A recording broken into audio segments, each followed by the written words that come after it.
Assalamualaikum warahmatullahi wabarakatuh. Selamat pagi semuanya. Hari ini kita kembali lagi di mata pelajaran metode penelitian untuk materi yang pertama. Oke, hari ini saya akan ngejelasin tentang ilmu pengetahuan dan pendekatan ilmiah. Nah, jadi pertama-tama kita awali dengan pengetahuan.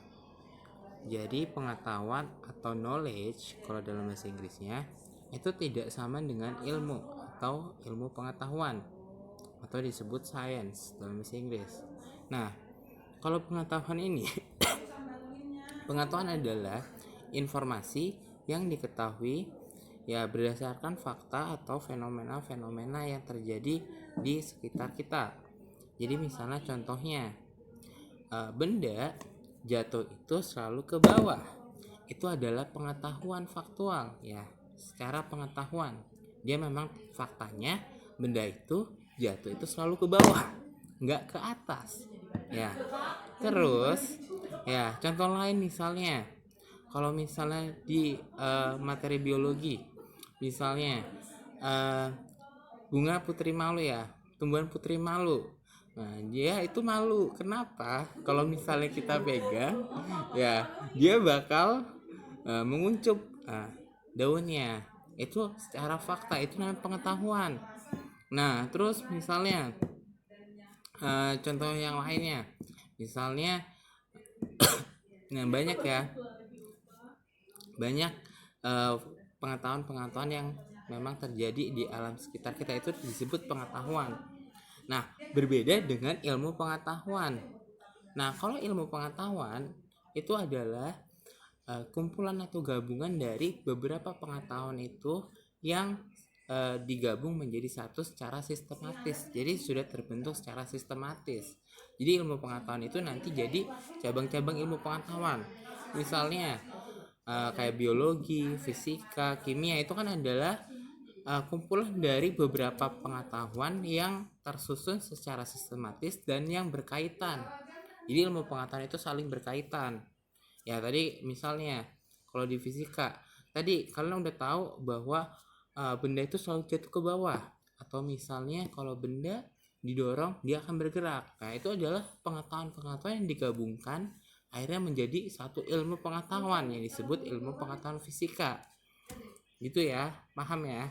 Atau misal di mata pelajaran lain juga sama ya, kayak di biologi yang mempelajari tentang tumbuhan, yang mempelajari tentang hewan. Nah itu dijadiin satu dalam pengetahuan tentang tumbuhan, pengetahuan tentang hewan dijadiin satu jadi ilmu pengetahuan biologi ya. Sampai sini ada pertanyaan? Oke, kalau tidak ada pertanyaan kita lanjut ya. Nah kemudian dari ilmu pengetahuan ya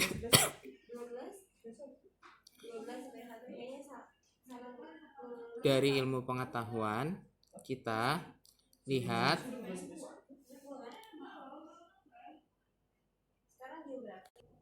selanjutnya. Dari ilmu pengetahuan itu menggunakan prosedur atau mekanisme untuk cara mendapatkan ilmu pengetahuan. Nah caranya itu melalui pendekatan atau yang disebut metode ilmiah. Nah pendekatan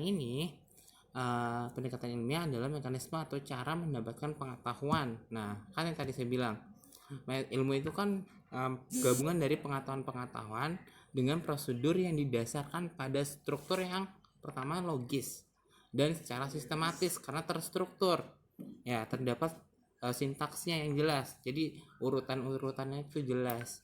Nah yang terdiri dari beberapa tahapannya.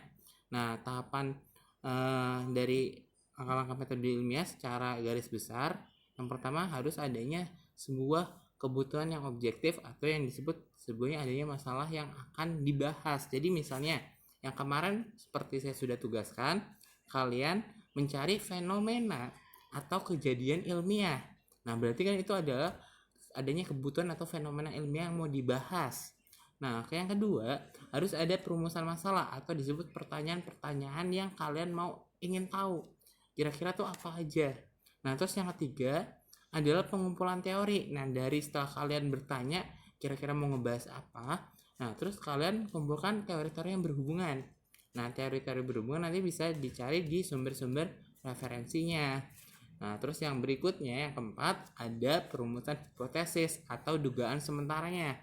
Jadi setelah kalian dapat informasi nih, teori-teori, oh ini tuh kira-kira gara-gara ini, oh ini tuh gara-gara ini, sekalian rangkum ke dalam sebuah hipotesis atau hipotesis. Nah, terus yang kelima adalah pengumpulan data informasinya. Nah, ini adalah melakukan percobaan atau pengumpulan informasi yang berhubungan, yang terkait.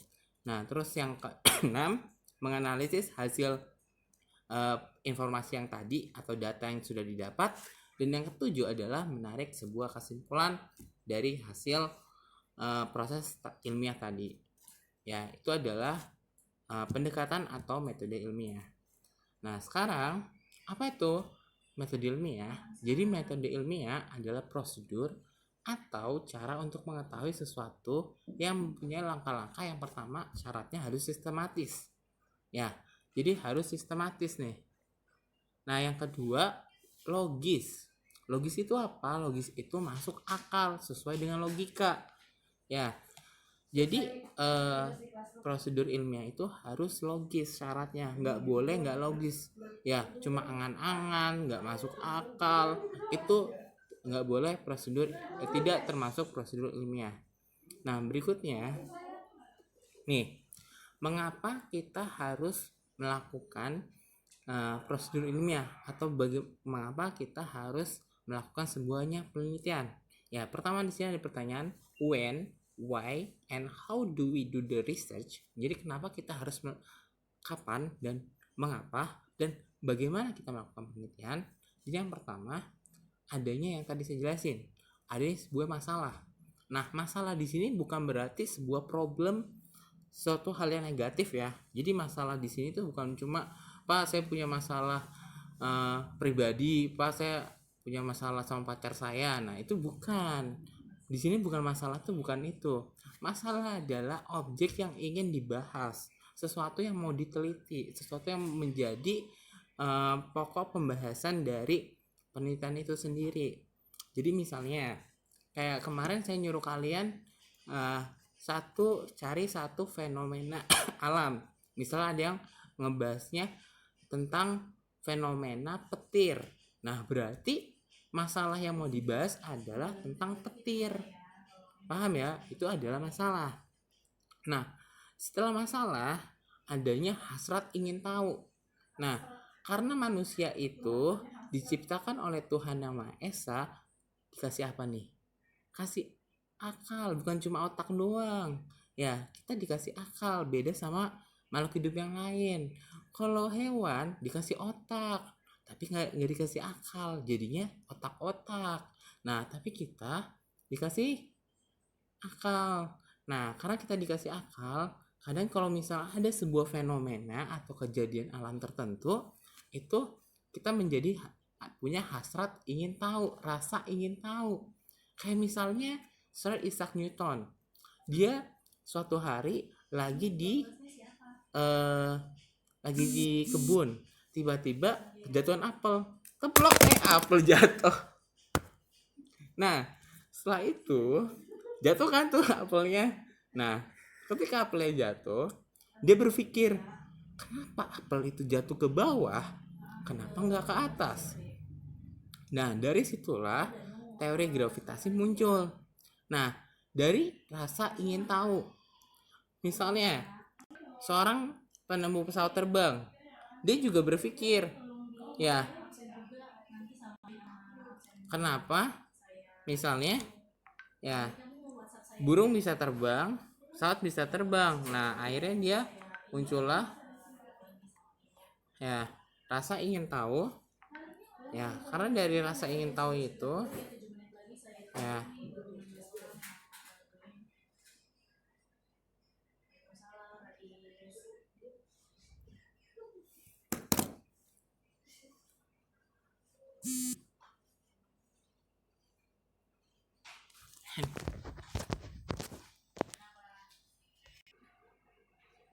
Nah, sekarang kita lanjut ya. Nah, setelah hasrat ingin tahu manusia itu Jadi dicarilah sebuah solusi. Ya, untuk mencari jawaban tadi, manusia melakukan 2 prosedur. Yang pertama, prosedur secara pendekatan ilmiah. Jadi yang pertama yang dilakukan adalah melalui pendekatan ilmiah. Nah, yang kedua melalui pendekatan non ilmiah. Nah, bedanya apa? Jadi gini, kalau pendekatan ilmiah itu menggunakan langkah-langkah metode ilmiah dan dilakukan penelitian. Nah, jadi nanti proses itu sebuah penelitian nanti yang akan kita bahas di pertemuan berikutnya. Sedangkan untuk pendekatan non ilmiah ini dilakukan dengan tidak melakukan penelitian. Nah, jadi nanti keduanya tetap mendapatkan solusi, tapi solusinya itu hasilnya berbeda. Jadi berdasarkan tadi masalah dan karena hasrat ingin tahu manusia mulai mencari jawaban. Nah, bisa menggunakan pendekatan ilmiah maupun pendekatan non ilmiah. Nah, dari sinilah nanti manusia itu mendapatkan sebuah solusinya. Sekarang kita lanjut. Nah, contohnya nih, misal si Amir sakit perut selama 1 minggu. Nah, kalau menggunakan pendekatan ilmiah, berarti ada beberapa langkah yang dilakukan oleh Amir. Misalnya yang pertama, cari data di lapangan. Nah, datanya berupa makanan-makanan apa yang saja yang dimakan oleh Amir. Terus yang kedua, periksa ke dokter. Nah, setelah tadi mencari data-data makanan, terus dia periksa ke dokter. Setelah dari dokter dikasih diagnosis. Oh, kira-kira dia hasilnya dia sakit ini. Nah, setelah itu dia tes ke laboratorium untuk mengetahui gejala-gejalanya, untuk mengetahui pastinya itu penyakitnya apa. Nah, setelah itu dilakukan pengobatan. Kesimpulan yang didapatkan dari proses ilmiah tadi, si Amir keracunan. Nah, beda jika Amir melakukan pendekatan non ilmiah. Dia perginya bukan ke dokter, tapi dia perginya ke dukun. Nah, setelah pergi ke dukun, dia didiagnosis juga sama dukun. Ya, dia diagnosis, terus dia dilakukan terapi juga sama dukun. Nah, tapi kesimpulan yang didapatkan, Amir itu kena guna-guna atau santet dari temennya atau dari orang yang gak suka sama Amir. Nah, bedanya apa? Bedanya gini, dia itu ya di sini dia sama-sama ada masalah nih. Masalahnya Amir sakit perut. Nah, tapi untuk mencari jawabannya, mendapatkan alasan kenapa dia sakit perut, dia menggunakan 2 cara. Cara yang pertama, cara pendekatan ilmiah melalui ke dokter, dan yang cara kedua non ilmiah ke dukun. Dua-duanya dapat solusi, dapat jawaban, tapi hasilnya berbeda. Yang satu ke dokter bilangin dia keracunan makanan, yang ke dukun bilangnya dia diguna-guna. Mana yang hasilnya lebih objektif, lebih logis dan sistematif? Ya melalui pendekatan ilmiah. Kalau pendekatan non ilmiah itu tidak logis, tidak sistematif, dan tidak objektif, jadi subjektif, tergantung dukunnya siapa. Nah, kita lanjut ke ciri-ciri pendekatan ilmiah. Jadi yang pertama, perumusan masalahnya jelas. Jadi masalahnya jelas. Kedua, masalah merupakan hal yang dapat diamati dan diukur secara pasti, secara empiris. Nah, yang ketiga, jawaban permasalahan didasarkan pada data. Kayak tadi si Amir, dia disimpulkan dia keracunan karena data hasil laboratoriumnya. Nah, berikutnya, proses pengumpulan dan analisis data serta pengambilan keputusan berdasarkan logika yang benar, logis, jadi sesuai kenyataan, tidak mengada-ngada. Selanjutnya, kesimpulannya dapat diuji oleh orang lain. Jadi kalau misalnya nanti dia ke dokter lain, hasilnya juga nggak jauh beda. Nah, beda sama pendekatan non ilmiah. Kalau pendekatan non ilmiah, perumusan masalah itu nggak jelas. Dia nggak tahu sebenarnya masalahnya itu apa. Nah, yang kedua, masalah tidak selalu diukur secara empiris dan dapat bersifat supranatural. Jadi katanya menurut ini nggak jelas dari mana. Nah, yang ketiga, jawaban tidak diperoleh dari hasil pengamatan data di lapangan. Jadi jawabannya semau dukunnya. Terus yang keempat, keputusan tidak didasarkan pada hasil pengumpulan dan analisis data yang secara logis. Jadi nggak logis, tiba-tiba dukunnya bilang dia disantet aja tanpa data yang jelas. Yang kelima, kesimpulan tidak dibuat untuk diuji ulang oleh orang lain. Maksudnya apa? Jadi kalau misalnya nanti diuji sama dukun lain, belum tentu hasilnya sama. Bisa aja nanti si dukun lain bilang katanya, oh disantet sama si ini, oh ada yang ini, beda lagi hasilnya. Jadi tidak dapat diuji kebenarannya. Ya, itu perbedaan pendekatan ilmiah dan pendekatan non ilmiah. Nah, ini ya, jadi ini bisa dilihat sendiri bagaimana sifat-sifat pendekatan ilmiah yang bersifat empiris, jelas, terus dapat dibuktikan, sistematis, akurat, valid. Nah, objektif, kritis, mencari hubungan antar variabel secara sistematis. Nah, kalau yang non ilmiah itu bersifat intuitif, ambigu, tidak dapat dibuktikan kebenarannya, tidak terkontrol, tidak akurat, tidak valid. Nah, subjektif dan menghubungkan dua kejadian tanpa pengujian. Jadi seolah-olah mengada-ngada. Nah, nanti untuk kalian kemarin kan udah dijelaskan ini ya, udah diberi tugas untuk fenomena ilmiah. Nah, nanti fenomena ilmiahnya kalian ini lagi, coba kalian perbaiki lagi fenomena ilmiah yang udah ada. Di situ nanti yang pertama kalian jabarin dari metode ilmiah ini. Jadi yang pertama, misalnya adanya masalah, kalian jelasin masalahnya apa, terus perumusan masalah, pertanyaan-pertanyaannya. Nah, kayak misalnya mengapa bisa terjadi proses petir, mengapa petir bisa terjadi, atau mengapa pelangi itu bisa terjadi, mengapa warna pelangi itu Magiku Hibiniu, itu kan perumusan masalah, pertanyaan penelitiannya. Nah, terus pengumpulan teori, kalian cari teori-teori yang berdasarkan pertanyaan penelitian. Dan yang keempat, perumusan hipotesis. Nah, hipotesis adalah dugaan sementara. Nah, sampai sini kalian kalau untuk pengumpulan data, analisis dan penarikan kesimpulan itu harus dilakukan penelitian ya, dilakukan percobaan. Jadi tugas kalian cuma sampai hipotesis dulu. Jadi yang kemarin tugasnya itu kalian perbaiki. Jadi kalian tulis masalahnya apa yang pertama, yang kedua perumusan masalahnya apa, yang ketiga teori-teori yang berhubungan seperti apa, dan yang keempat perumusan hipotesisnya apa, gitu ya. Jadi itu nanti kalian ini lagi tentang fenomena atau kejadian ilmiah yang kalian bahas. Oke. Nah, untuk materi hari ini kita selesai sampai di sini. Berikutnya saya bakal ngebahas tentang langkah penelitian dan langkah-langkah metode ilmiah dan penelitian. Nanti kita bahas di pertemuan berikutnya ya.